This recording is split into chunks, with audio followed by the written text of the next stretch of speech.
এবার বলি আমরা কোথায় ঘুরতে গিয়েছিলাম। আমরা গিয়েছিলাম চিতরগড়ে, রাজস্থানের। সেটা তোমরা সবাই জানো। প্রথমেই গিয়েছিলাম মন্দিরে, আর সেটা ছিল, এই মন্দিরটা ছিল রাধাকৃষ্ণ আর মীরাবাইয়ের একসঙ্গে।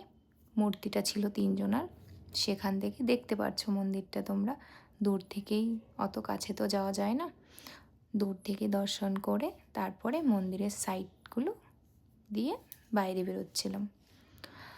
তো মন্দিরের মানে এতটা সুন্দর, আর সেই পুরনো আমলের, মানে দেখাই যাচ্ছে, তোমরা দেখেই নাও, এতটা সুন্দর ছিল জায়গাটা। দেখো মন্দিরের মানে যে মূর্তিগুলো তৈরি করা আছে সাইডেও, সেগুলো খুব সুন্দর ছিল।